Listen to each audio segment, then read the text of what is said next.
Jangan tinggikan suara lebih daripada mak. Dia mengandungkan kita sangat seksa, tuan-tuan.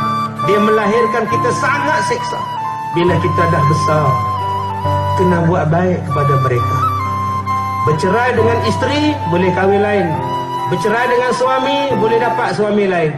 Tetapi bila bercerai mati dengan ibu, tidak ada ibu lain.